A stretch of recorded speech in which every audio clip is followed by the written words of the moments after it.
Alright, what is good, boys? Young Wild Fuego here. I have been getting a lot of questions in regards to how to rank up solo queuing, right? A lot of people think, alright, the only way to climb the ranks is 5 stacking or queuing with friends or having your friends smurf and carry you, but you can definitely reach Immortal 3 and Radiant just straight off solo queue alone. There's certain ways you have to play, there's a certain mentality you have to have going into it, and it can be pretty difficult because, you know, communication tends to be an issue when you have randoms on your team and stuff like that, but there is plenty of things you can do to at least improve your solo win rate and make sure the reason you have the rank you do is not because you're only solo queuing and you can't get a good team, but because you're not good enough to rank up, and then you can just focus on your own game and get better. The first part I want to talk about is mentality. Alright, so this is arguably number one, because everything else I tell you after this, if you don't have this mentality, it's going to be very difficult to apply these things. So step one, alright, accept that you will not be able to carry every game, okay? Sometimes you'll lose, sometimes it'll be your team's fault, and there wasn't much you could do about it to lose that game. But the thing you have to realize is these games actually don't happen very often, like, at all. And I promise you, if you watch most of the games that felt like they were just unwinnable, if you watch them back and only focus on yourself, focus on what you could have done better, you'll see that the game, if you had made your plays, might have turned out to be winnable.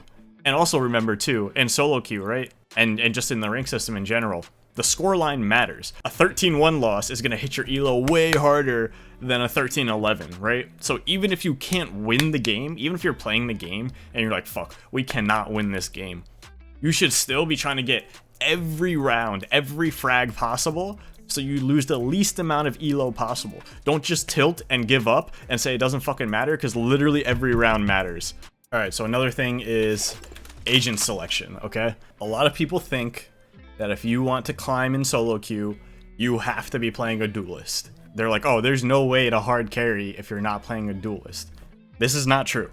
You can carry the game from any role, but you may have to play that role a little bit differently than you think the role should be played or that you're used to playing it. But you can carry the game as Cypher. You can carry the game as Killjoy, even if they don't come to your site.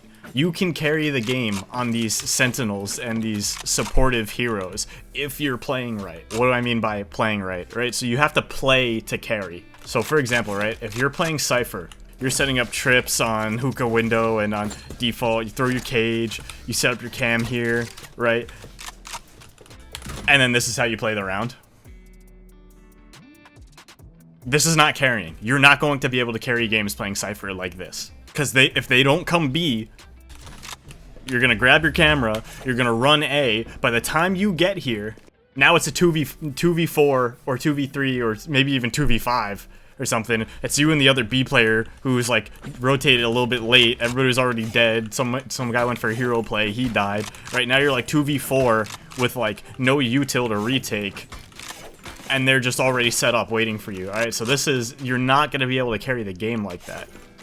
But there is a way you can carry the game, right? Let's say this starts happening, right? You have 1 or 2 rounds where your team's just getting rolled on A. They're avoiding you on B because they don't want to deal with your trips. What can you do here to carry the game? Well, here's what you're going to do. The round's going to start. You're going to come up hookah. You're going to throw this cam, right? And you're going to look. If nothing's here, you see nothing, and your teammates are calling, you know, spells at A, or you just hear shit going on at A, you see nothing on this cam, start pushing. Start pushing. Take control of your side of the map. If they're only playing towards A, then you have this entire half of the map for free. They may have one lurk they leave for you, but that'll depend on the game, you know, and this is where you have to pay attention to, you know, how they're responding to you. But if they're not leaving anybody lurking and you're not pushing, you're giving up so much free real estate here that can control the game for your team. For the most part, they're all towards A. I communicate that info to my team, and now they have a 4-man hold, and more importantly, they have the concrete information to play off of that, like, yeah, they are here, like, don't be surprised, like, they may not be making any noise there, but if I'm here and I don't see anybody, I know they're all towards A short or all towards showers. right? So now I can tell my team for sure, I go, look where I am. They can't be past me. That means they're all towards you guys. That information will help even your bad teammates get some extra kills and have a stronger hold, right? Now, what if your team is so shit that even with me pushed up here, giving them all this info, these guys A still take the site. Let's say the same shit happens. It's like a 2v4 retake. Well, as soon as they start pushing in, I continue pushing, right? And it can be tough, right? It can be tough in the descent with the Sentinel meta, right? Because there's going to be a Killjoy turret here, or a Cypher trip here, or a Cypher trip here. And they're going to know you're flanking. But don't see the tripwire or the turret and then run away and run back. No. You break it, you let them know you're here, and then you take your time pushing out. Because what this does is it forces them to have an extra player stay back and hold the flank. So if I can win this duel, if I can win this 1v1, now one of the other guys who was only focused on holding U-Haul or like killing the guys he drops from heaven, he now has to worry about me walking up as well. So it breaks their entire setup. So like, I don't care if they're bad, right? We're trying to make it as easy for your teammates to do what they need to do as possible. Because you don't know who you're getting in your games, right? They might not be good at retaking, but if you make it free for them, because when they walk out, nobody's looking at them, the chances of them fucking that up is even less likely. So yeah, this is one of the ways you can carry on any hero, on any character, right? As soon as you think they're on the other side of the map, you're gonna push and get the info for your team. You're gonna be the one. This happens so often in solo queue on CT sides. Everybody just wants to AFK on bomb sites in their spot behind Cypher trips and like a Killjoy turret, and the whole round goes by and you have no info. You have no idea where they are. You saw 1 or 2 spells but nothing concrete, and you just don't know what's going on. You can't prepare for the hit that's going to come in without any info. If nobody on your team is getting info, you need to be the one getting that info. Sometimes it's going to take you getting 4 kills to win the round, and sometimes there's only 1 kill you need to get, but if you didn't get that kill, you guys are going to lose the round. How to talk with your team and build a good relationship with them. So for you toxic motherfuckers out there, this is going to be hard for you, okay? But if you want to give yourself the best chance of winning each game, you need to be disgustingly positive towards your teammates. You can rage, flame, and scream all you want in your Discord, but as soon as you press that push to talk button in game, as soon as you push that button and that shit pops up saying your name, you better be so nice and so encouraging and so positive, because people will, dude, I'm sure you guys have had the games where you literally say one thing to a guy. You're like, yo, you needed to trade that kill. And he goes off. And he's just done. He's mentally checked out for the rest of the game. You said one sentence to him, and his mental is so fucking weak that he's already fucking done. He can't handle it. And like, what are you gonna do? Just lose every time you get one of those guys on your team? No, we're gonna fucking do something about it. So even if it's bullshit, we're gonna, hey, nice try, man. Hey, you know, and when you, and like, let's say he didn't trade your kill. You don't go, yo, you need to trade that kill, right? Instead you say, yo, Omen, you know, I know that one was tough to trade, but on the next time, you know, maybe you try to just like be aware and position a little better so that you're like ready to trade me. Like, I'll go in, I'll entry, like, I just need you to trade me. I'm cool with that. You could get all the kills, man. Just be like really nice to them. And I swear to God, it makes such a huge difference in your games. Especially if you're the main positive force on your team, people rally around that. They're more likely to listen to your plans when you make a call. They're more likely to not give up. They're less likely to tilt. And these are all, like, you're managing the mentality, not only your own mentality, but the mentalities of your teammates. This one's really important for solo queue, and this is a skill a lot of people lack. There's a pretty big difference, too, between telling people what to do and like making suggestions. So people respond a lot better to like suggestions, like, yo, can we do this? And it's like, you're really telling them to do it, but you're just phrasing it in a way that evokes less of a combative response. So you're like, hey, can we do this? Can we? Because like most of the time they're not gonna say no, they're just gonna do it anyway. But now that you phrased it nicer, they're more willing to like listen to you and do it. Do not backseat game.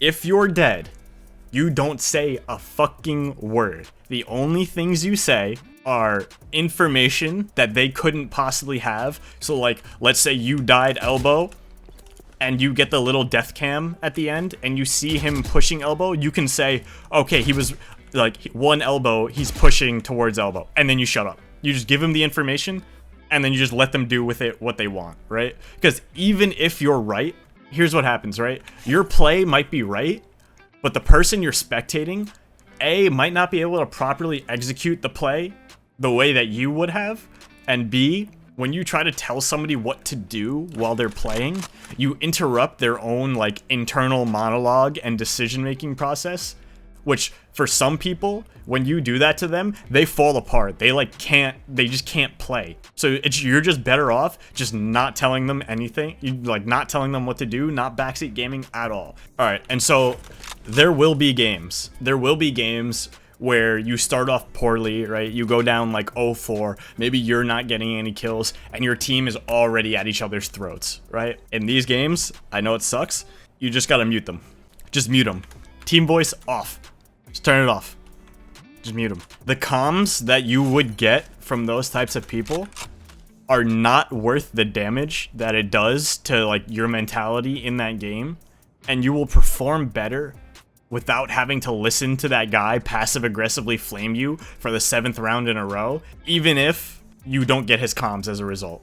Also, just to note, I don't think a lot of people know this, but when you mute people, they can still hear your comms, but you don't hear theirs. When I mute people, I still give the same exact comms I would have given, I just don't listen for their response. And like the question is like, I hear this a lot, right? Like, oh, but how can I coordinate and win without comms? Like if I mute everybody and I don't get comms, like how am I supposed to win? I'm just at such a disadvantage. True, you are, but it's nothing we can't work around. You actually have something in your possession that gives you more info than any of your teammates' shitty comms could have given you, right? It's called your map. It's called your mini map in the top left corner, boys. People do not pay nearly enough attention to this. Most of the time when your teammate dies, there'll be like a question mark on the map, almost exactly where the enemy was located when they shot them. You can get accurate, big emphasis on accurate info, faster than waiting for your teammate to stop complaining about the way he died and give you his like imprecise call out of where the guy was right before he starts flaming you, right? Why wait for him to go like, oh, I can't believe I got shot through smoke. Oh, there's one short A. Like, that's so much time where you could have just glanced at your map, known exactly what happened, and you never would have needed to listen to the dude complain about getting shot through the smoke for the 4th time. That would tilt you because you know he's always standing in smokes, and they keep killing people standing in smokes, so they're gonna keep shooting through the smokes, and he's too dumb to adapt. Yeah, you just skip all that. You just skip that part. You just see him go die again like you thought he would, and then you look on the map and you get your info. Yeah, you really just gotta take personal responsibility for everything you're fucking up. Even if you guys get 1v5'd, you can, even if you're the one who gets left in the 1v1, the two things can be true at the same time. One, that your team threw and you can yell at them each individually for what they fucked up, but it was also your fault because you lost the 1v1. And yeah, they put you in a shitty spot, but if you made any mistakes in that 1v1, it's also your fault, because you could have been the one to save it. It's always going to be like, yeah, your team didn't do what they needed to do, but you had an opportunity to save it, and you didn't. So you can't blame your team in those situations. I mean, you can, but it's just not going to be productive. If you think you should be ranking up, remember, just think about it for a second, right? If you think you deserve to rank up, that means you think you're better than the people in your game at your rank. And if you think you're better than everybody in your lobby, you can't then blame your team for not being as good as you. It just doesn't make any sense. If you're the best player on your team, then the responsibility is on you to fucking carry them. That's just how pugging works. I think those are like most of the important parts to being able to climb in solo queue. Make no mistake, you are not hard stuck silver, gold, plat, even diamond probably because of your team. You are not stuck at your rank because of your teammates. It is you.